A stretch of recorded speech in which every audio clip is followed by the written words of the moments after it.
Места, подобного этому, нет нигде на Земле. Здесь удивительное привычно. Рыбы выпрыгивают из воды за добычей, а кошки плавают. Это место прекрасно и жестоко. И адаптация необходима для выживания. Это дикая Амазонка. Дикая природа Амазонки. Колыбель жизни.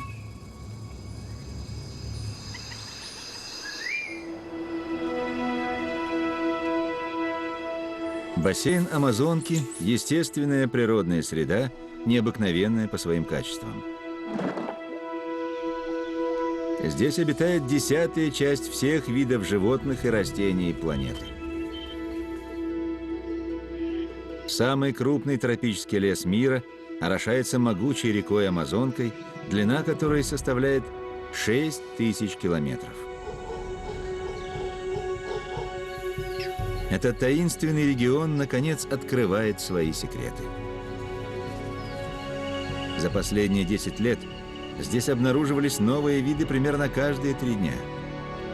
Но Амазонка быстро меняется, и это грозит исчезновением тем животным и растениям, которые развивались здесь миллионы лет. Необходимо как можно больше узнать об этом поразительном месте, пока не стало поздно.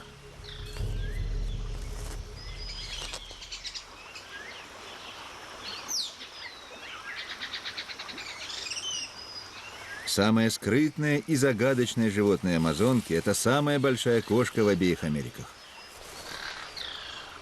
Самец ягуара вроде этого достигает 2 метров в длину и веса в 160 килограммов. Название происходит от индийского слова, означающего «убивающий одним прыжком». Он полностью соответствует этому имени. Ягуар обычно убивает одним укусом в шею. Могучие челюсти и клыки в 3 сантиметра длиной легко дробят череп добычи.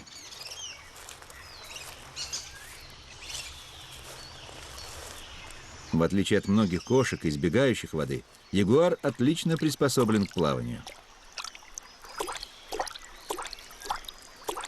Он проходит сложный лабиринт рек Амазонки, добираясь до излюбленных мест охоты. Но даже ягуару надо быть осторожным в этих мутных водах.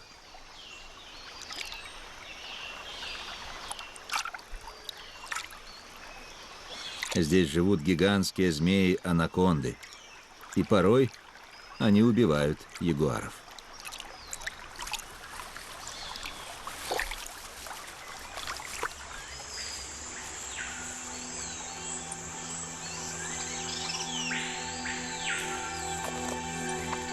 На суше ягуар сразу становится охотником. У него острое зрение и не менее острый слух. Но важной особенностью является скрытность. Для других обитателей джунглей ягуар страшен. 4:30.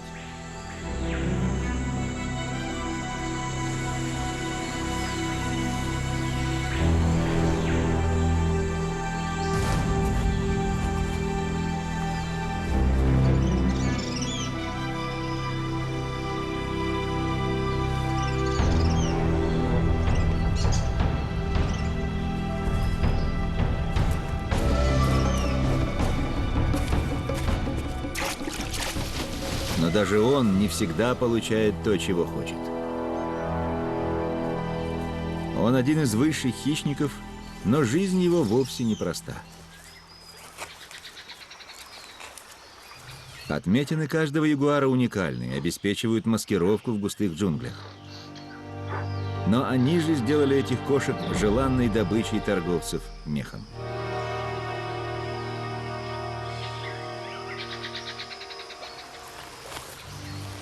В 60-х годах 20 века Охотники ежегодно убивали более 15 тысяч ягуаров ради меха.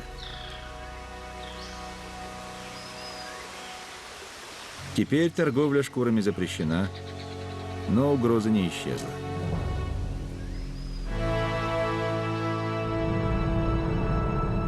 Эти леса – их последнее прибежище.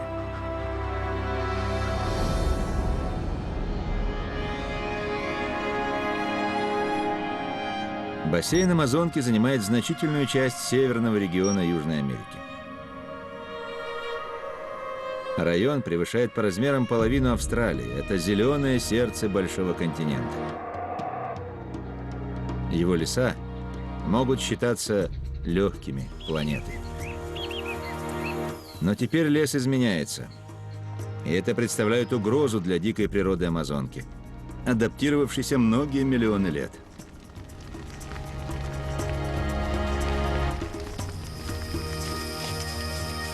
Крупнейшему хищнику суши, ягуару, для успешной жизни необходимы 300 квадратных километров леса.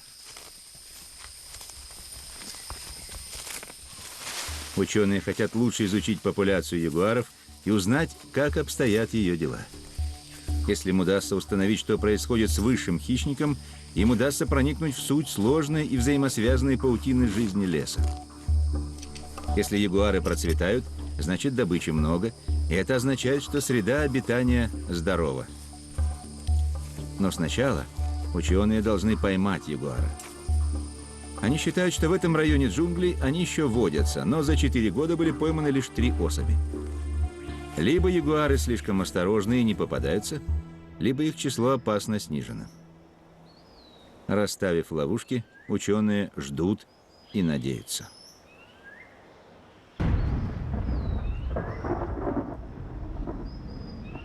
Даже в тропическом лесу сохраняется смена времен года. В декабре собираются штормовые облака, предвещающие начало сильных дождей.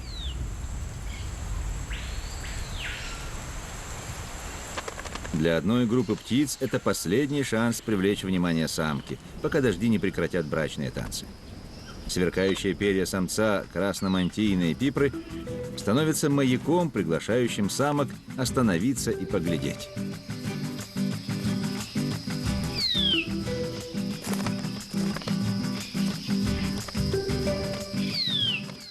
Самка должна решить, у кого самые яркие перья и грациозные движения. Только самые красивые и яркие получат шанс размножения. Для молодого белогорлого бородатого монокина цвет менее важен, чем танец. И он следит за местом своего выступления. Даже лишний лист может стоить ему внимания.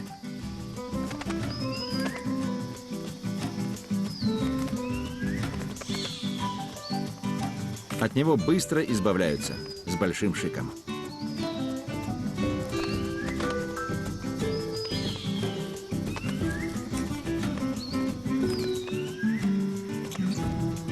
Но ему все же не удалось произвести впечатление на самку.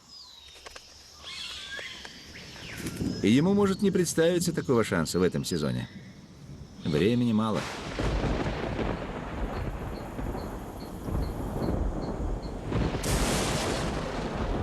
К концу декабря сезон дождей обрушился в полную силу.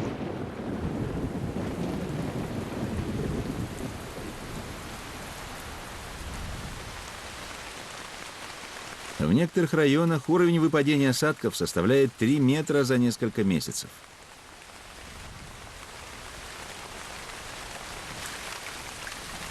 Животные, которые обитают здесь, должны адаптироваться или погибнут.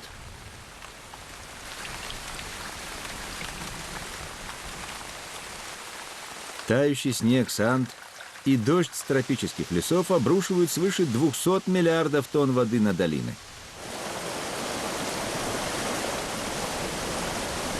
Даже река Амазонка, крупнейший пресноводный водоем планеты, не может удержать столько воды. Каждый год она выходит из берегов, увеличиваясь в 5 раз. Она затапливает территорию, примерно равную площади Великобритании.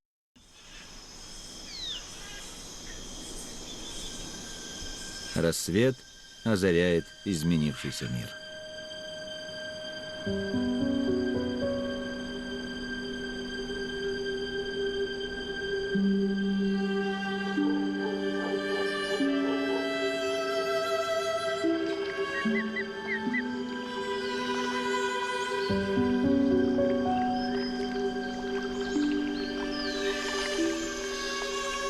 Здесь деревья научились справляться с ежегодным затоплением.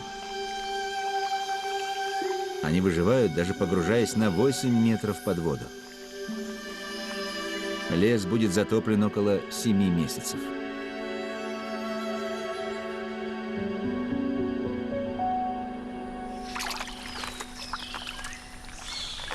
Для животных подлеска – это катастрофа, если они не скроются.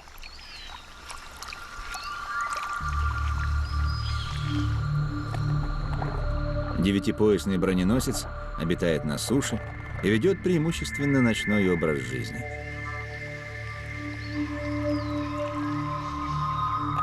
Эта самка, лишившись в потопе логова, плывет к спасению. Ей угрожает большая опасность. Хищники, вроде черных кайманов, рыщут в воде. И она может утонуть под весом своего тяжелого панциря. Она умеет задерживать дыхание на несколько минут и может даже пройти по дну реки. Чтобы перебраться на другой берег, она заглатывает воздух и надувает живот, что позволяет оставаться на поверхности. Но такое долгое плавание утомительно.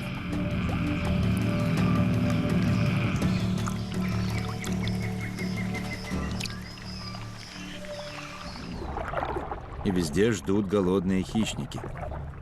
Разлив выгнал броненосца из логова и загнал в реку, где животному приходится плыть изо всех сил.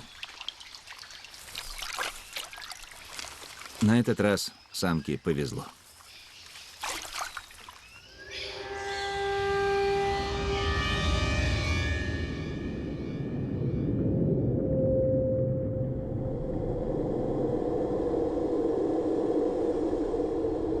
Под водой затопленный лес представляется сюрреалистическим.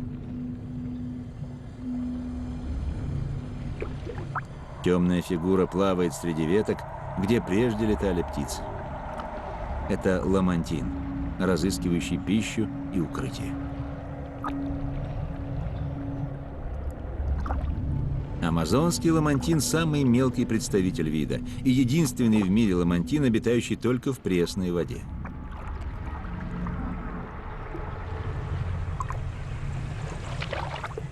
Очень медленный обмен веществ позволяет ему оставаться под водой по 20 минут, прежде чем понадобится подняться за воздухом.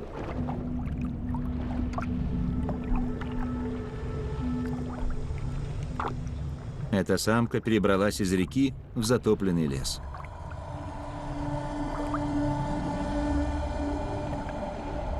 Здесь изобилие плавающей травы и водных гиацинтов, и она поедает ставшую доступной зелень. Каждый день она съедает до 15% собственного веса. Большое количество зелени помогает ей вырабатывать много молока для детеныша.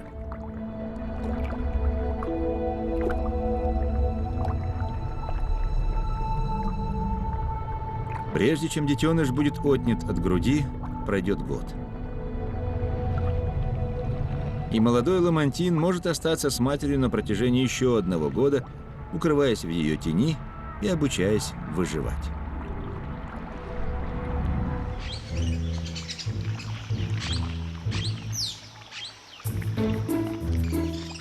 Даже в этой богатой среде соперничество из-за пищи достаточно жестоко. Выживающие умудряются находить пищу там, где не могут их соперники.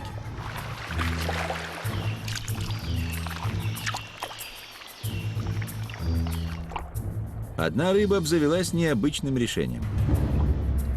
Это серебряная аравана. Местные прозвали ее водяной мартышкой.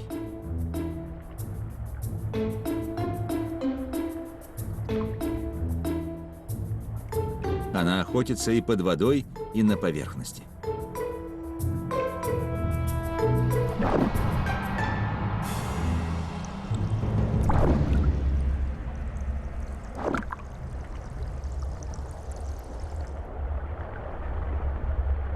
Затаившись в мелких заводях рядом с деревьями, она приближается к поверхности и ждет признаков движения.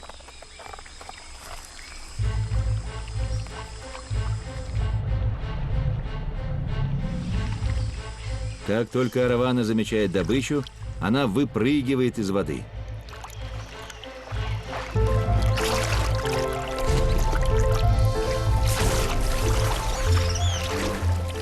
Она может подняться на воздух на 2 метра над поверхностью воды.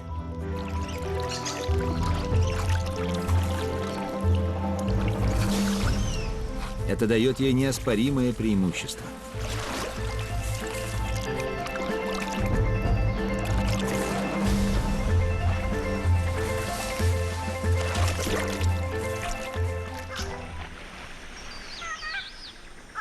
В этих водах множество рыбы. И это привлекает охотников-рыболовов.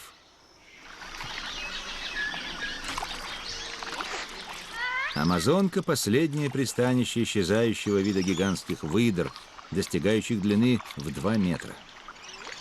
Они живут большими группами и охотятся вместе. Это стая из 10 выдр, большая семья, возглавляемая отцом и матерью. Они радуют глаз исконных индейцев Каяпа, живущих ниже по течению. Как и поедаемая ими рыба, гигантские выдры могут жить лишь в чистых и здоровых реках. С загрязнением самой крупной реки планеты их выживание также оказывается под угрозой.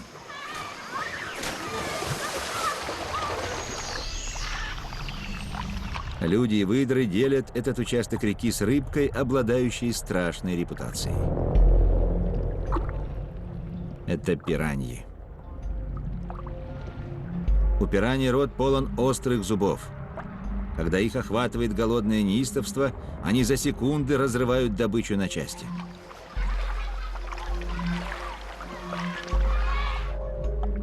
Раненая рыба, брошенная выдрами, становится удачной добычей.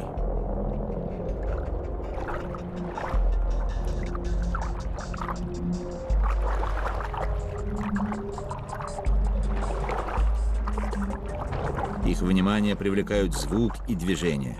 Но кровь – настоящая приманка. Индейцы Каяпо знают, что могут спокойно плавать здесь. Несмотря на слухи, пираньи редко интересуются людьми.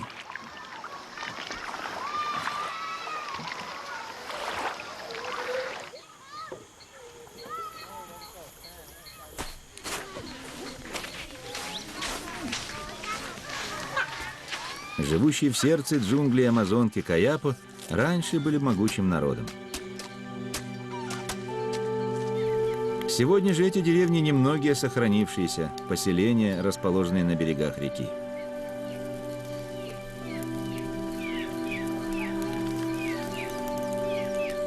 Они считают себя частью леса, как и животных, с которыми они его делят. Они зависят от щедрости реки и леса, но не берут больше того, в чем нуждаются.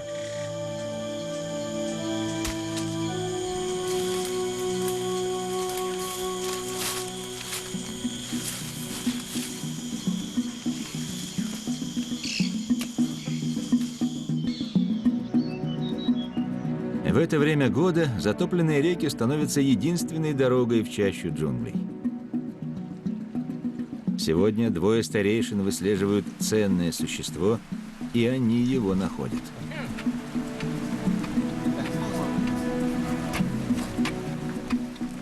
Это 9-поясный броненосец.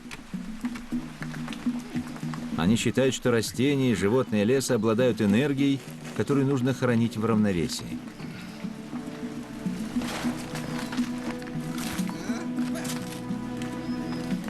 Они понимают, что должны уважать всех обитателей джунглей и быть благодарными за их дары. Поэтому старейшины возвращаются домой с добычей и поют песнь духу броненосца. Благодаря его за то, что он помогает племени продержаться хотя бы еще день.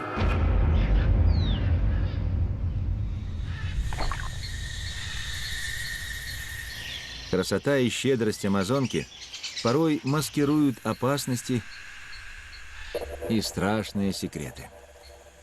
Растения вооружены шипами и ядами, как и многие животные.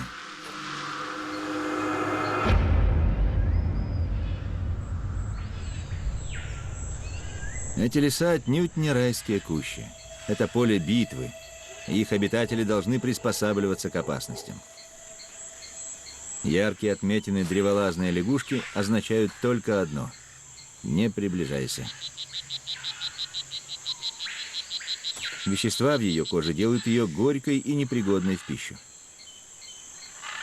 Это объясняет, почему самка рискует откладывать лишь несколько икринок на открытом листе.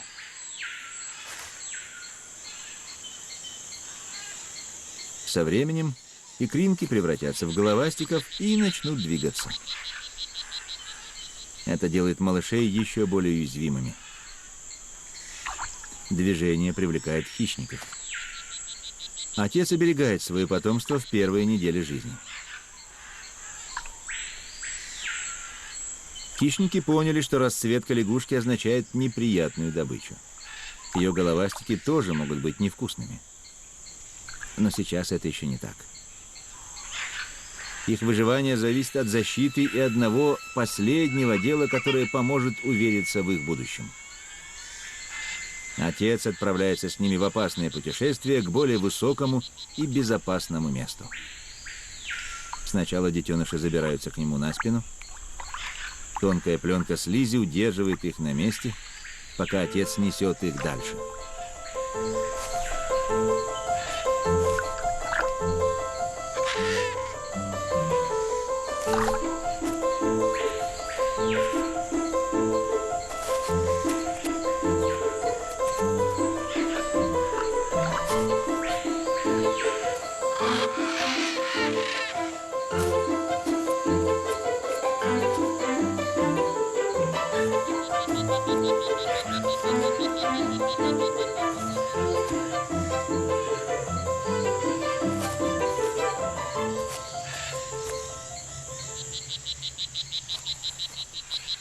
Дождевая вода, сохраняемая бромелиевыми растениями, становится надежным убежищем для растущих головастиков. Это последний дар отца своему потомству.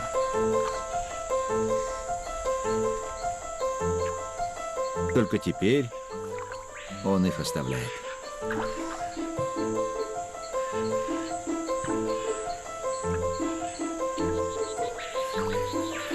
Водоемы богаты питательными веществами и не только укрывают их, но и позволяют головастикам выживать 3 месяца.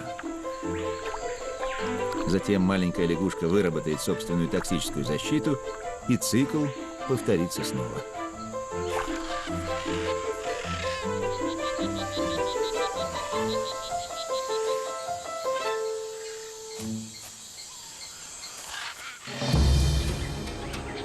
Эта оранжерея разнообразия постепенно выдает свои секреты.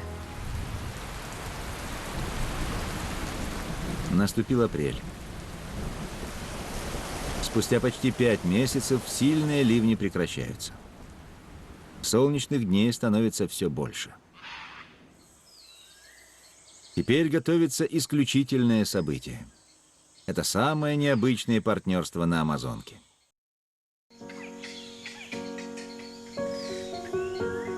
Затопленная лагуна у края леса становится идеальным домом для плавучего гиганта.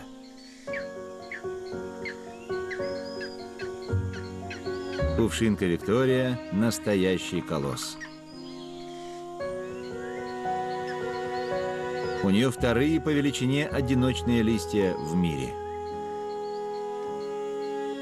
Растет она удивительно быстро, по 25 сантиметров в день, и выдерживает вес до 60 килограммов. Этот 2-метровый кайман нежится на солнышке, лежа на листе. Также листья становятся рыбачьей площадкой для зеленой кваквы.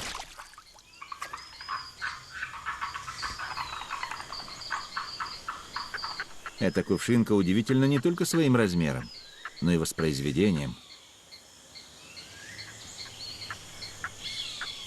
Разноцветные цветки подсказывают, как это происходит. С наступлением ночи внутренняя температура белого цветка поднимается и становится на 10 градусов теплее воздуха. Благодаря этому цветок раскрывается. Белый цветок женский и не производит пыльцу. Но он издает сильный и сладкий запах, похожий на аромат ананаса. Этот запах привлекает небольшого жука-дуплика размером в 2 сантиметра. Это один из главных опылителей кувшинки. Он забирается в женский цветок, перенося пыльцу, собранную с мужских цветков кувшинки.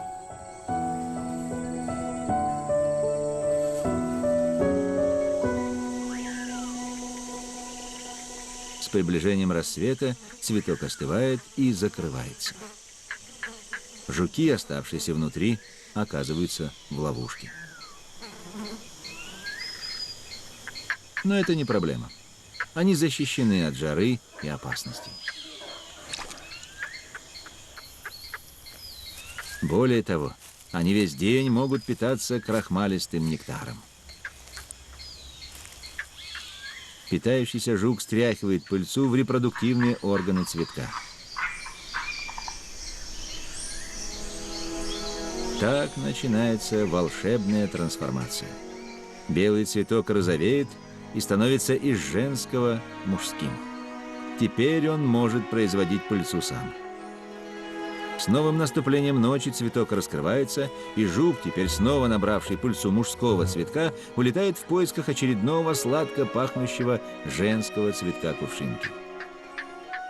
Опыление завершено, розовый мужской цветок скоро съежится в семечко и опустится на дно озера. Семечко даст росток и начнет набирать силу, чтобы на будущий год повторить удивительную трансформацию кувшинки. Амазонка – это живая лаборатория, где природа экспериментировала на протяжении миллионов лет. Но разрушение окружающей среды сводит на нет труды природы и подвергает риску многие виды. Зная, что состояние высших хищников помогает оценить здоровье леса, ученые стараются выследить ягуара для изучения уже 4 года. Пока что им удалось поймать лишь 3. Для исследований этого недостаточно, поэтому они подошли к проблеме с другой стороны. Они применили простую технологию.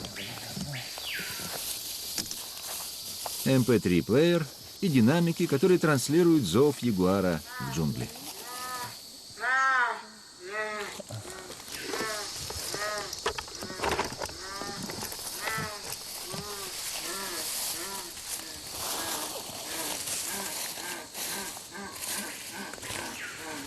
Они надеются, что любопытный ягуар придет посмотреть. Неясно, сработает ли этот метод, но у ученых кончились идеи, а у ягуаров кончается время.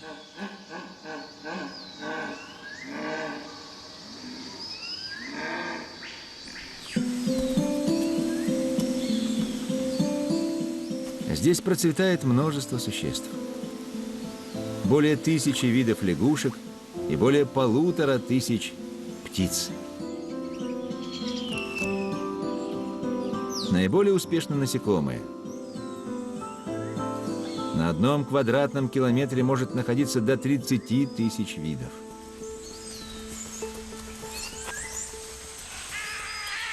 Наиболее велико число муравьев.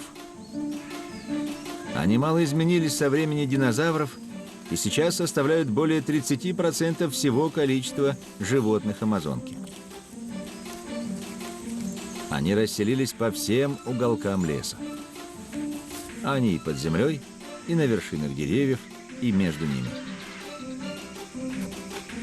Муравьи потребляют больше растений на Амазонке, чем любое другое животное. Цикропии – особенно уязвимые деревья. В отличие от многих деревьев Амазонки, их листья не ядовиты. Но они не беззащитны. Цикропии могут выживать благодаря муравьям, хотя поначалу кажется, что их сотрудничество не слишком благоприятно. Матка муравьев-ацтеков проделывает отверстие в мягкой древесине ветки. Она быстро устраивает колонию в пустотах стеблей, подходящих для выращивания армии муравьев. Рабочие особи ухаживают за маткой, откладывающей драгоценные яйца.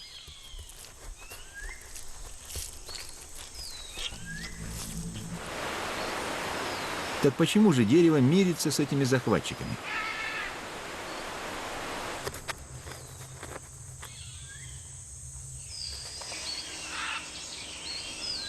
Это становится ясно, когда голодный жук подбирается к листьям.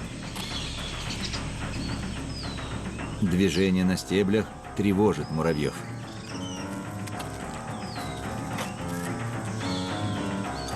Рабочие приходят в движение и немедленно берутся за дело. Они выслеживают свою цель и атакуют.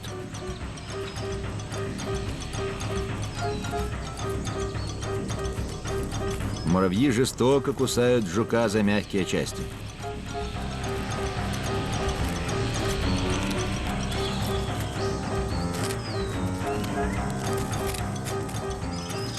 Вскоре они облепляют его целиком. Жук сражается за свою жизнь против армии, защищающей свою территорию. Единственная возможность выжить – это скорое отступление. Кроны деревьев тропического леса порой поднимаются на 50 метров. Они так далеко, что многие из их обитателей остаются загадкой. Когда ученым удается попасть туда, они часто обнаруживают что-то новое. Лишь за последние 10 лет были обнаружены 9 новых приматов.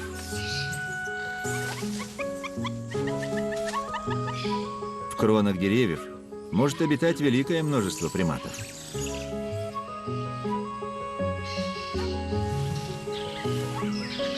Маленькие тамарины размером с кокос соседствуют с 8-килограммовыми рыжими ревунами. Одним из самых странных является лысый уакари, обладающий красным лицом и красноватой шерстью. Местные жители называют его английской обезьяной за то, что красная мордочка похожа на лицо бледнолицего иностранца, обгоревшего на солнце. Этот цвет служит важной цели.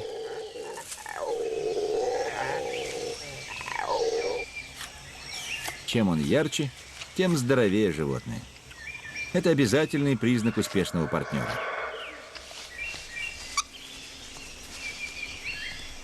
Когда деревья плодоносят, уакари проводят много времени на вершинах, поедая фрукты.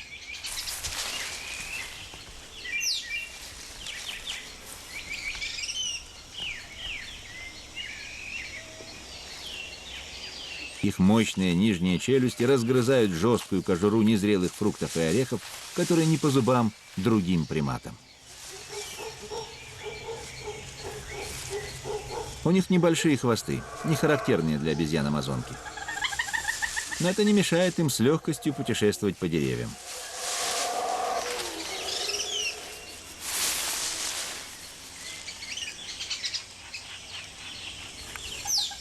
Члены семьи ухаживают друг за другом, что укрепляет связь и устанавливает иерархию. Иерархия особенно важна для целостности семьи.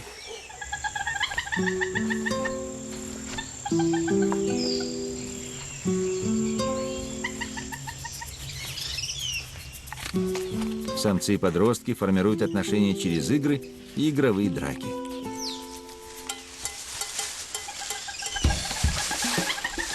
Иногда сложно отличить их от настоящих.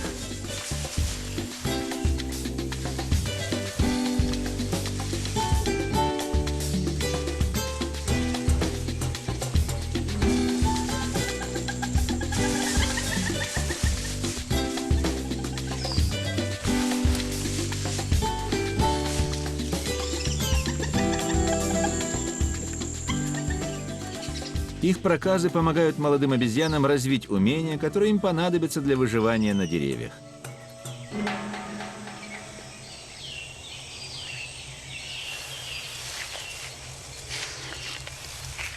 Приближается сухой сезон, и семья должна воспользоваться оставшимися дарами половодья.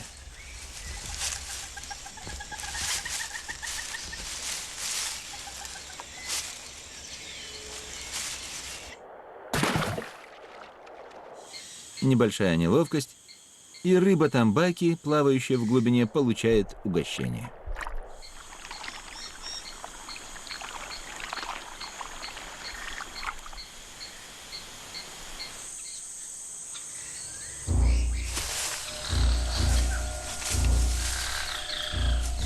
Густая зелень древесных крон не так уж безопасна. Беличья обезьяна замечает гарпию и поднимает тревогу, которую слышат все вокруг.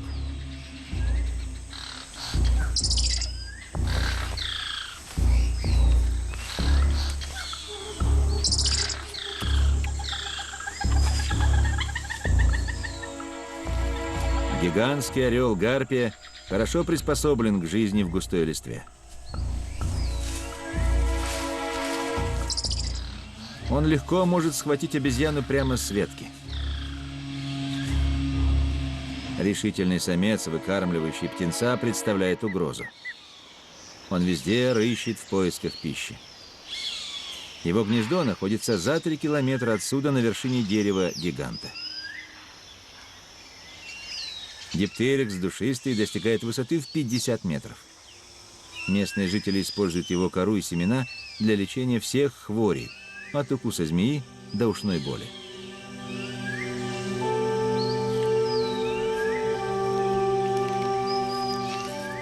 Самка гарпии и ее птенец надежно укрыты в кроне. Гарпия впечатляет размерами. Это крупнейшая птица в обеих Америках. Размах крыльев составляет 2 метра. Ее когти по величине не уступают когтям гризли. Она может поднять половину собственного веса. Несмотря на размеры и силу матери, птенец подвергается опасности со всех сторон, включая и переносящих болезни мух.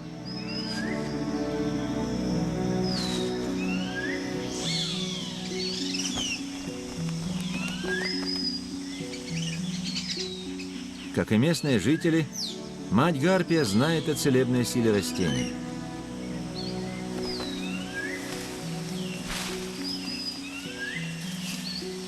Она часто приносит в гнездо свежие зеленые прутики и ветки. И эти усилия позволяют оградить драгоценного птенца от паразитов и насекомых.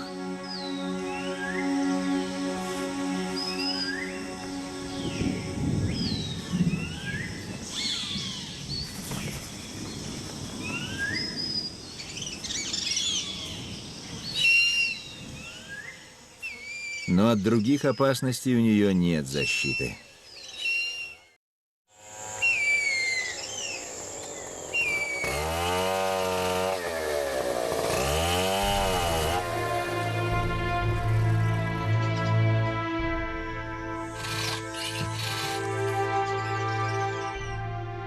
Ценную древесину диптерикса разыскивают лесорубы.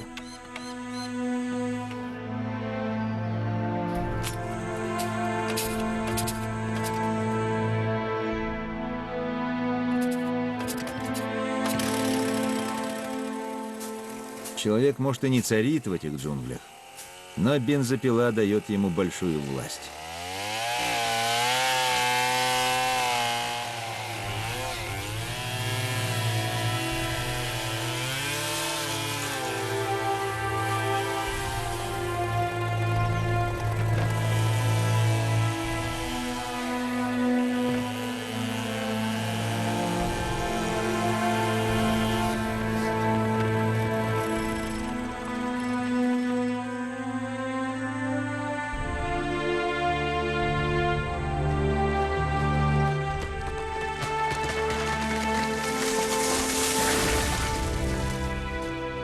Почти 20% джунглей Амазонки уже расчищены, что угрожает не только гарпиям, но и всему живому на Земле.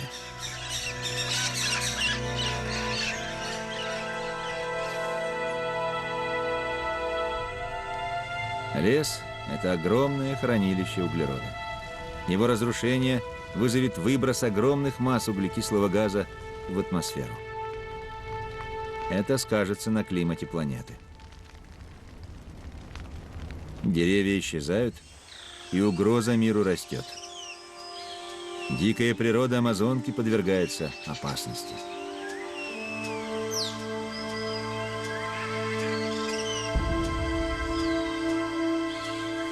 Потеря леса опасна для вида гарпий, находящегося под угрозой.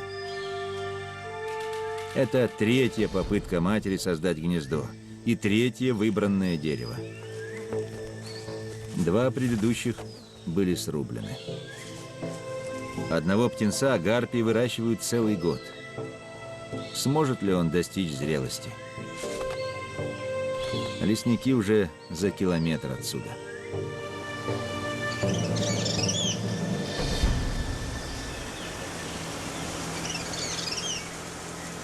Влажный сезон сменяется сухим. Уровень воды понижается. Уходящие воды позволят ягуарам расширить охотничьи владения. И это поможет ученым искать и ловить этих животных. Они хотят больше узнать о поведении этих больших кошек, а также узнать о здоровье этой части Амазонки.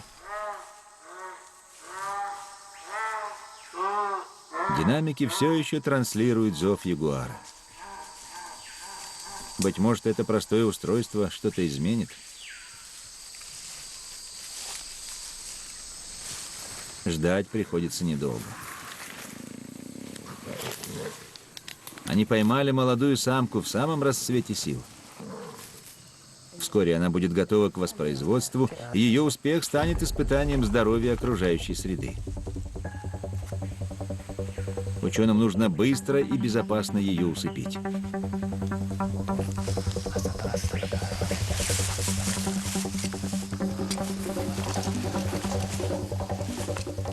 Это самая опасная фаза предприятия как для ученых, так и для животного.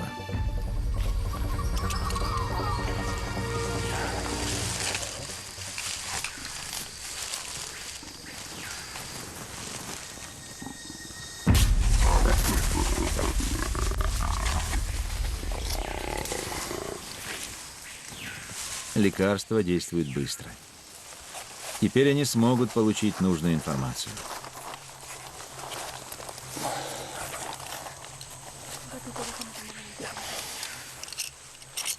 Ошейник с радиопередатчиком и спутниковой системой слежения позволит ученым отслеживать передвижение ягуара по лесу. Эти исследования расскажут об их поведении в засушливый сезон. Это поможет ученым лучше понять, как ягуары выживают в этих тайных чащах.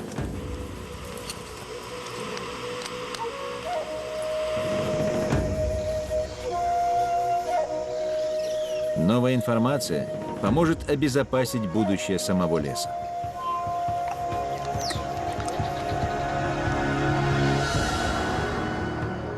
Амазонка полна вопросов, ждущих ответа, и нераскрытых тайн. Это бесконечные перемены. С окончанием половодья лес появляется снова. Птицы возвращаются на ветки, укрывавшие рыб.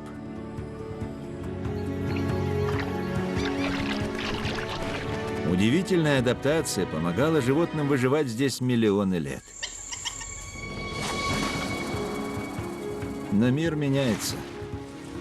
Сможет ли Амазонка это выдержать?